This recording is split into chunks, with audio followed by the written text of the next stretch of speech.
What's up, guys? Today I'm going to be giving my thoughts on a book from 1993 called The 22 Immutable Laws of Marketing.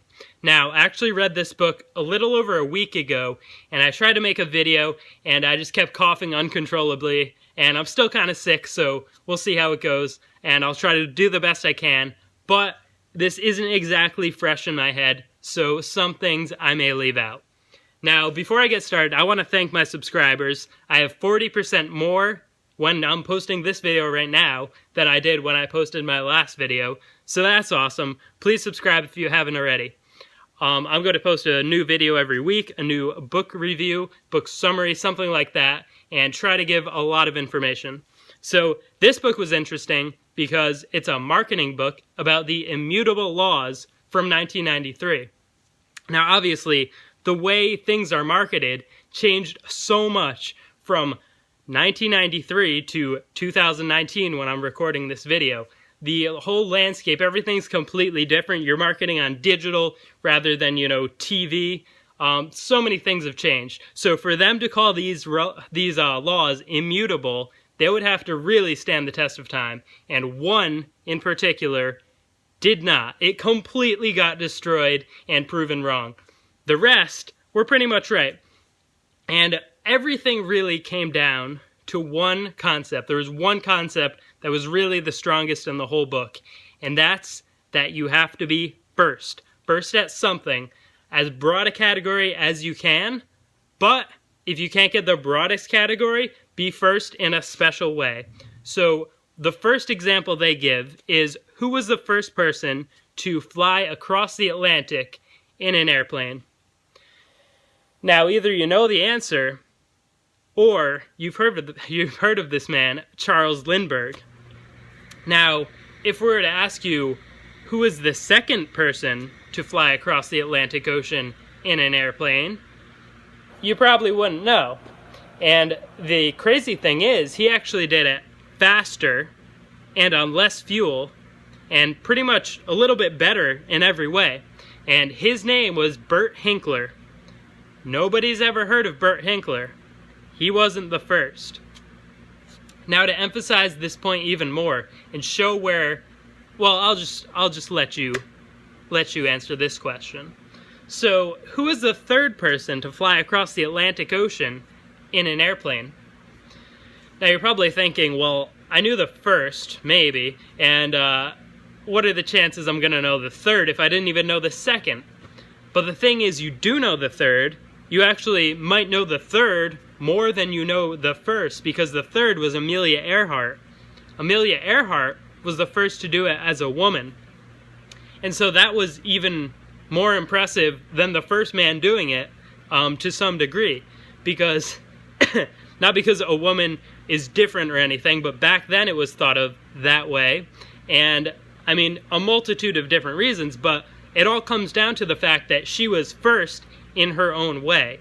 So you don't have to be the first X, you could be the first X that Y, So you could get that advantage even if you're not the first mover. But being the first mover for a broad category, that is when you really succeed. That is when you could do an amazing thing. So let's talk about colleges. So what is the top college in America?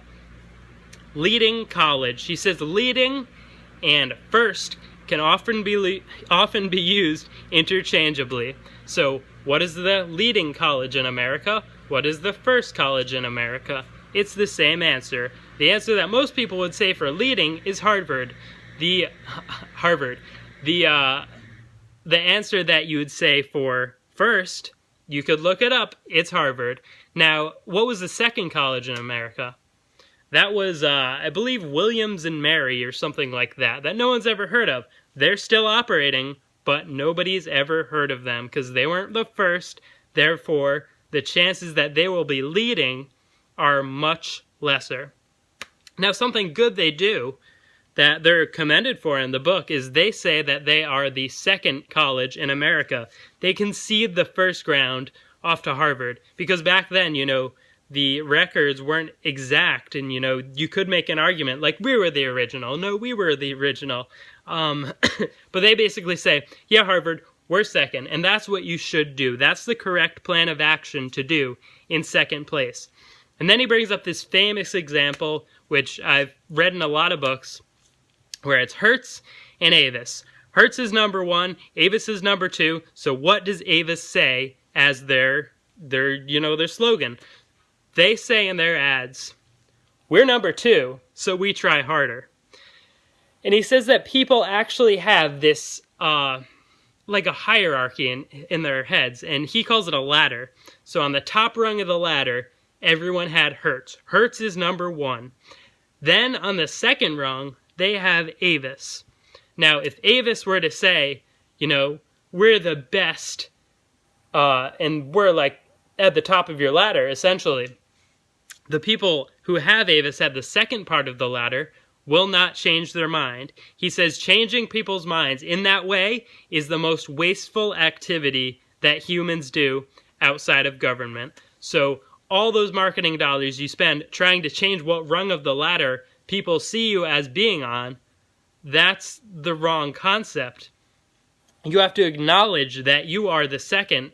We try harder because we're number 2, and then make that a good thing, or change the ladder completely and say, like, we are the most, personal because we have, less customers or something like that, and make it a bad thing that they are number 1, but still acknowledge they're number 1, because in people's minds, you're not going to change that they are number 1.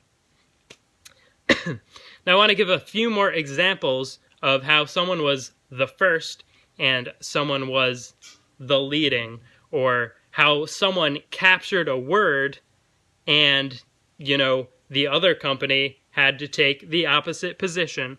So a few more examples, first of all, of the first being the leading is Heineken was the first imported beer in America.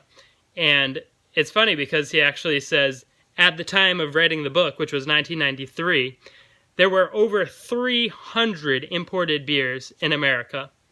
And he said, just by the sheer odds and by, them having more time to perfect their recipe and, compete with others in the market, the chances that the first company, Heineken, would be the leading imported beer in America are pretty slim.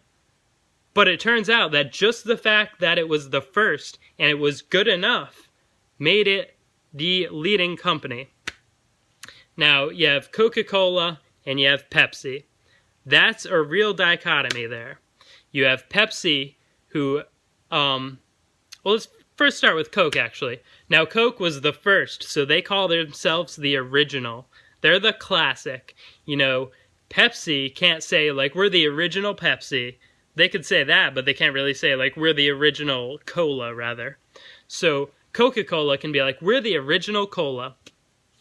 And so you have to take a stance where the other company has to play the other, like the bad guy, pretty much. So Coke is saying, we're the classic, so Pepsi is forced to say, we're the new guy. And you could do this from either point. If you're Pepsi, you could say, we're the new guy, and force Coke to be either we're the classic or like we're for old people or something. But what you want to do is take a point where the other side can be the opposite. And so let's say everyone young drinks Pepsi is what they're saying. Like, we're the cola for the new generation. Now, if everyone young drinks Pepsi, that means everyone old is drinking Coke. And Coke might say classic. So it's not a bad thing necessarily, because each side chooses their own. And one is sort of forced into a certain area. Like if Pepsi says, we're like for the new generation, we're the young cola, Coke has to do something in relation to that.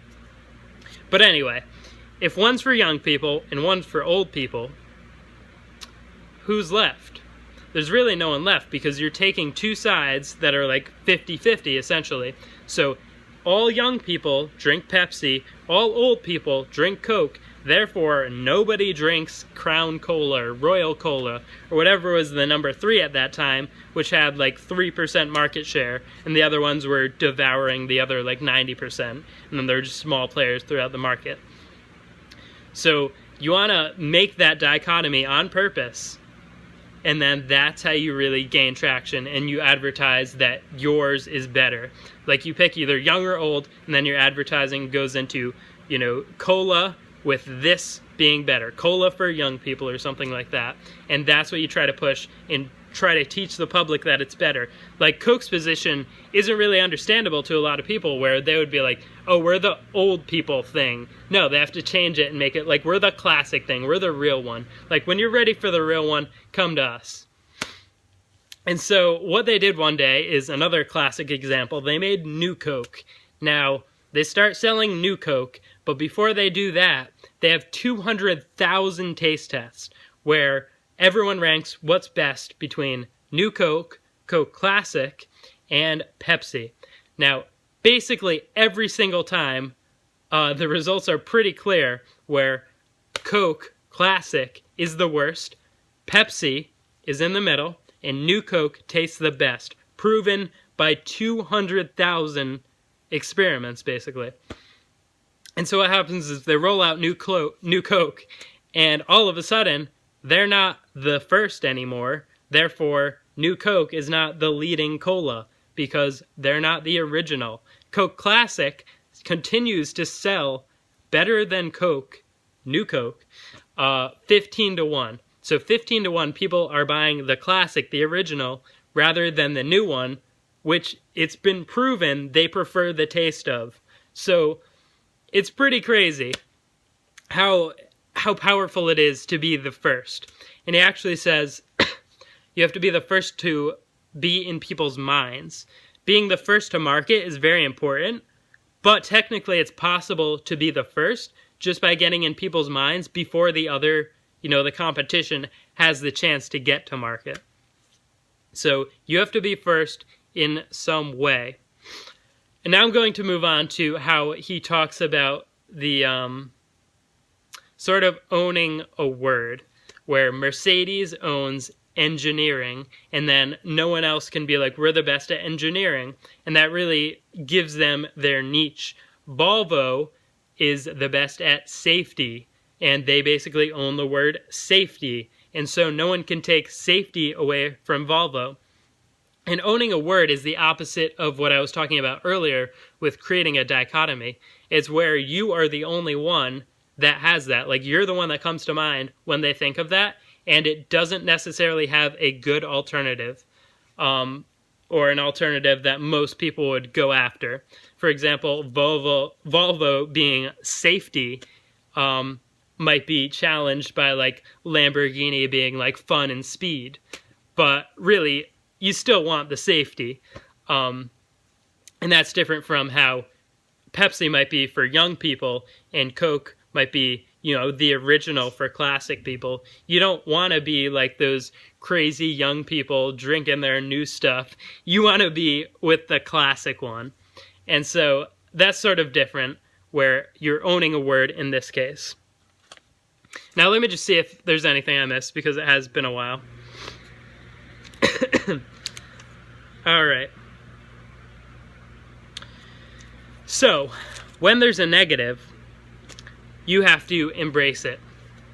So he gives this example of Listerine. Listerine realized that nobody likes their product. They don't like the way it tastes. So I guess the marketing people went up to the product development people and they're like, hey, people don't like the way this tastes. Can you make it taste better? And product development's just like, nah. So they're like, okay, now what do we do? They make this marketing campaign, The Taste You Hate, twice a day. Because in people's minds, they really do secretly know that if it tastes bad, then it must be good at its intended purpose. For example, a lot of people, they'll go to like Home Depot and buy a cleaner, and they really want to just like get this stain out of their tile or something. And so they find this cleaner, they'll pick it up off the shelf, and it'll be like all natural green, like you can drink this, it's so healthy, there's nothing bad in it. And they'll be like, I don't believe it. I don't believe it. I'm gonna buy this one with the harsh chemicals that says it does the same thing, but is more believable, because it's using harsh chemicals. Like, that's what I want. And so that's sort of what Listerine took as the bad thing, and they sort of rolled with it, because really it is a selling point that it tastes bad, and a lot of people wouldn't think of it that way. Now, the other thing is your brand can change the way people think. So a crazy example he talks about, which is so true, he talks about Toyota versus Audi. Now, if you buy a Toyota and it breaks down, you say, I just got unlucky, Toyotas are reliable. If it's all good, you say, oh, of course, it's a Toyota. What do you expect? Of course it's not going to break down. And then you say the same thing for Audi, right? Except you don't. It's the opposite. You say, if you have an Audi with no problems, you're like, oh yeah, I've been really lucky, I'm really excited. Like, I can't believe this. Everyone knows Audis are bad, but I've just been having really good luck with this one, and I hope it lasts, And then, if it breaks down, you're like, oh yeah, I was expecting that. That's what I get for buying an Audi. Everyone knows Audis aren't reliable. And it's sort of like you make these excuses based on what the company's already fed you and trained you to believe. And Toyota's done it so well with, like, reliability, whereas Audi, they actually had this issue with the floor mats causing unintended acceleration. And so did a couple other companies. But the thing is, that is physically impossible, because any car with working brakes, the brakes will always outpower the engine, no matter what, unless you're using, like, rocket boosters. The brakes will always outpower the engine. So the issue is, drivers, especially men who know things about cars, this is statistically proven, you're more likely, if you're a man who thinks you're a man's man and a car guy, you're more likely to make this mistake, where you'll have your foot on the gas pedal, and you'll think it's the brake. And you keep speeding down the highway, going faster and faster, and you don't want to, like, your mind can't comprehend that you might be wrong and on the wrong pedal, and you'll look and you'll be like, no, that's the right pedal. And, I know how to drive cars, I'm a car guy. And then you end up speeding, going full speed into, like, a barrier or something, and many people die like that. But the thing is, it tends to be in cars like Audis rather than cars like Toyota, just in general over a long period of time. Because cars like Audis, people have that preconceived notion like, yeah, it's an Audi, something might go wrong. And he talks about that in the book. And I think it's happened to Toyota too recently, but really it's based on, your thoughts about the car and about yourself. And people who drive Audis are more likely to have that issue and then blame it on the car because they were blaming it on the car in the first place. Now this video is dragging on pretty long, so I just want to get to the last point of the book, which was the part that was so wrong. And I actually, after thinking about this for a week after reading it, I was like, wait a minute. There's an obvious answer here. So I'm going to go over that as well. So he says, one of the worst mistakes companies can make is line extension. Now, line extension is, say you sell microwaves, all of a sudden, now I want to sell cups and plates and refrigerators. And these companies, he was saying they just like go on a spree where they're just making all these related products. And, that's not going to work. You can't be the best at everything. You can't, like, be good at everything even. You have to have all different brands. So, I would like to point out tons of examples that have proven him wrong in the past 25 years. So here we go. Number one, he specifically says, and so many people were saying this and beating him down at the time and being like, you know nothing, you're a complete failure. And nowadays, everyone, half the country still hates him. And by now you probably know who I'm talking about, Donald Trump. So in 1993, he was billions of dollars in debt, with a B. He had no money. And he was like, well, that's what he gets because he didn't know what he was doing. He's doing way too much line extension. He's building skyscrapers, and then the next day, the bank's loaning him money to buy a golf course, and now he does golf courses. What's this guy doing, you know? And he basically said, anytime the bank is willing to give him money to put his name on something, he will do it. And that's the wrong move. He's like, who needs like Trump cologne and Trump ties and all that? That's crazy. He should stick to buildings. The next example, Bill Gates. Bill Gates makes operating systems. He shouldn't be doing things like, you know, computer programs and like add-ons and, you know, building, I don't know. He's crazy. He said recently that he wants to control 70% of computing. This was in 1993. And he's like, that's crazy. He's going to be like IBM and, you know, overextend in every direction, and that's never going to work out. So I was thinking to myself, like, what would he be thinking of Amazon today, who is just completely dominating all these unrelated industries? They have, you know, Amazon Web Services. They have their main store, which was books. He would have said, you should stick to books. But they sell literally everything. Then you have their production companies. Then you have their, not only Whole Foods, but they also buy their own, they make their own stores, grocery stores. They have their own shipping company now. Like, they're doing so many things that we don't even know about. And he is, like, so proven wrong by this, in my opinion. He then says adding flavors doesn't work as a form of line extension. In the past, like, 10 years, it's very common that people, when they get out of prison, they'll go to the grocery store and they'll be so amazed by all the different flavors of chips. Because apparently in like the 90s, they were all the same flavor. You just had your classic chips. And nowadays there's like 20 different flavors of everything. So that's clearly working and has changed since he wrote these immutable laws. So another example is Gary Vee is probably the biggest like marketing guru of this era. Like right now, not like the whole century. And what he says is he wants to buy companies and then basically do line extension. So in a recent video, he said, I would like to buy Mercedes and make watches. The immutable laws in this book would completely be against that. But I think he knows what he's doing. Now, a great example of when this would be correct, and I'm going to get into how it would be correct in a moment. So I went to Home Depot one day, and I love the brand KitchenAid. They make great mixers, so amazing. They're like for the rich. They are just so high quality. So I walk in, and I see KitchenAid grill. And my dad loves Weber. Anytime he sees a Weber grill, he's like, oh my God, that's a Weber. He's like in love with that brand. So I like KitchenAid, right? I go up to this KitchenAid grill. And I open it, and my dad's always saying like, oh my God, this Weber is like so heavy, it's such quality.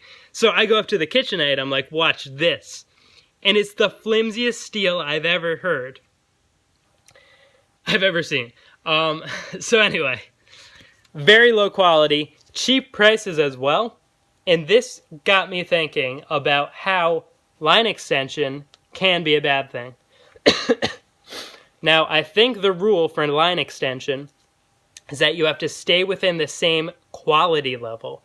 Not that you can't extend lines in general, like this was saying, but you have to stay on the same quality level. So that explains why Mercedes could sell watches, because presumably it would be like a Rolex or like a Breitling or something like that.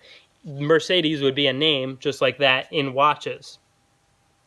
And of course we saw Trump was successful in golf courses and, you know, ties and cologne, things like that, because he stayed as a luxury the whole time. And then you look at examples where companies actually made different levels. And you look at Toyota, and you're like, okay, well, Toyota is a great company, but they're not exactly fancy. They're not exactly for the upper class. They're sort of like middle. So Toyota made Lexus, and Lexus is their next brand up. So sort of you're seeing that the quality has to stay the same if you're using the same name. If you're making a new brand, the same company can own it, but it should be different rather than a line extension of like, here's this super classy Toyota. It's the Lexus, not the Toyota.